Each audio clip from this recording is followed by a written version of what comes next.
Hello, this is wmpyr. Just want to do a quick review for yesterday's class.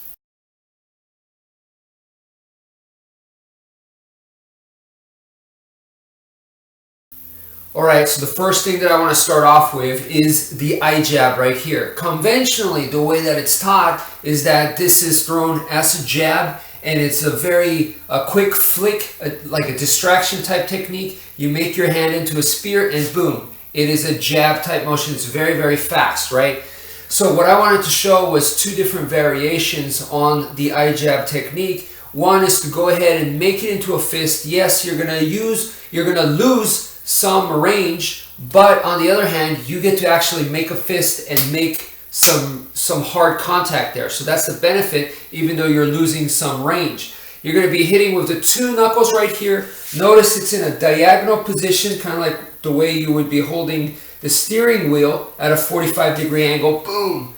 Like when you're driving a car. But the thumb is sticking out so that you could get a bonus shot into the eye. So you're making contact with the two knuckles. Boom, right there. But the thumb is going to go right and aim for their eye.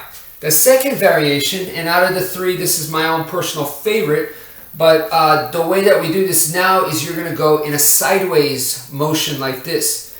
You're just going to have your fingers go out like this and go in a sideways flicking motion. It's almost like you're trying to start a fire with a match. You're trying to light a match this way, right on their eye. And the great thing is if you miss one eye, you may still be able to tag the other. And the way the eye moves this way, the eyelids come down here because it's like this. You might still be able to slip your finger through or even a nail through there and still scratch the eye, basically. So the main thing, what separates this from the first technique, is that you're going to be making solid contact. It's not just a flick like this. I can go really, really hard like this, and as fast and as hard as I can, but I'm not going to hurt my fingers because they may lower their head to try to headbutt your attack. Or, I mean, this is skull that we're dealing with. It's very, very strong. So in that case, you don't want to jam up your fingers and hurt your hand, essentially. So with this, much less chance. And as you can see, I'm doing it on the wall right here, and I'm not injured. I'm fine, like this. So, boom, you could go really hard. Please test it out and try it out, and you'll see that's one of the benefits is you're landing a solid shot to their eyes, okay? And that's the benefit of that technique.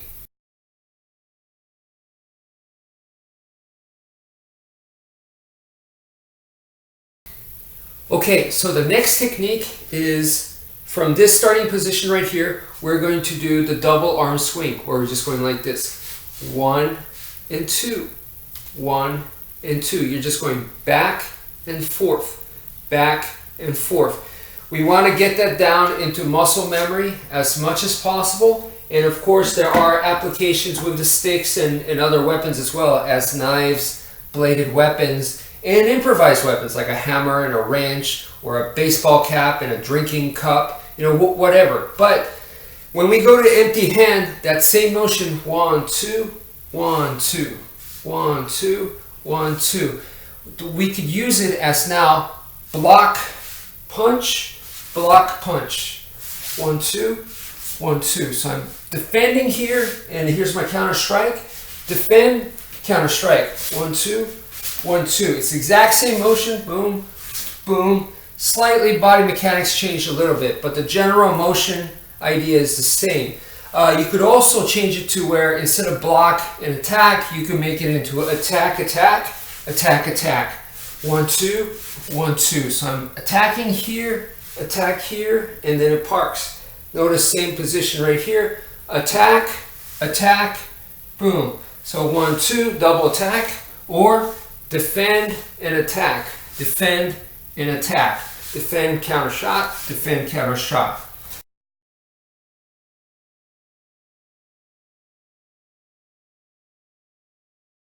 Now I want to go into this move right here where we're going 1, 2, 3, 4, and then 5. This is a main basic defense to the angles of attack, which is 1, 2, 3, 4, and 5. That's the 5 angles of attack. It's one of the forms that we do a lot, and that's the main defense for that. All right, so that goes into this right here. These are the striking pads right here, and it's very, very closely related to Muay Thai kickboxing. So when a strike comes, I'm defending. It could be punches, it could be elbows, it could be knees, and it could be a high kick as well. But notice the motion that I'm doing right here. So that motion is going to translate to the stick that we were just doing. Okay, so the main idea here is this motion right here, the way that we're slamming the stick down. Ideally, we want to be hitting not their stick or not their weapon, whether it's a knife or a machete or whatever, but I want to be hitting onto their hand. That's the ideal thing to do. But as we do this defense and we make it more and more dynamic, we're going to start closing your hands together. So making the area that you have to be using for defense smaller. That makes it more, you have to have better accuracy and precision. Why? Because when we go to like a knife, the area that you can use to defend like so is much, much smaller now. All right, so that's one of the techniques that we use. So if a strike is coming in, boom, boom. Okay, so you could go on YouTube and look up realistic knife defense, and there's some YouTube channels that focus, and that's what they specialize in. And you're going to see when they have another person just have a marker and just attack them full force with the marker, and they're just wearing a white t-shirt so you can see any kind of markings and stuff. 90% of the techniques that you're going to see is just them doing this kind of stuff. Boom. The exact same thing that I showed you with the stick. It's the same kind of body mechanic where you're going to be hollowing out and just going boom, boom. This kind of just slamming it down. It's kind of like a more exaggerated parry, but that's the kind of thing you're going to see.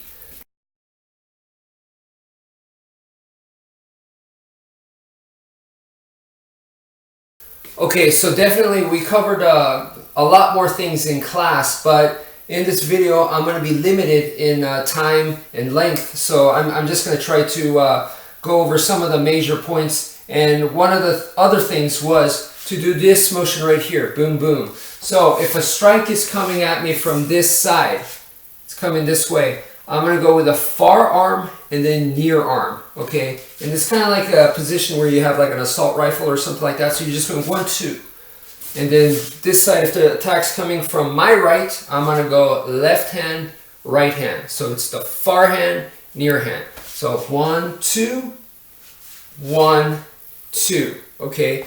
And the great thing about this is where everyday real world training comes in. That's what I call it, is as you're walking in public and a person passes by, it doesn't even have to be a person, it could be a tree, it could be furniture, anything. As you're passing something by, right as you pass it, you get to work on timing, and you go 1 and 2.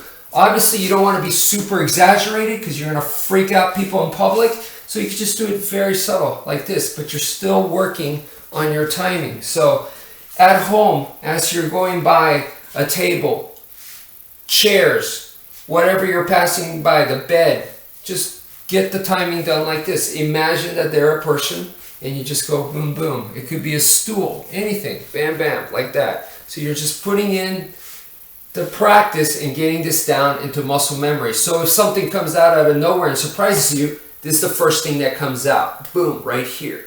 And then from here, we can go into heaven 6 type movements. But the main idea out of all the stuff that looks super fancy is this is, even though it looks fancy, it's totally practical. It's made for practical effective usage, is the closing of the arms and opening of the arms. That's what it really comes down to those two.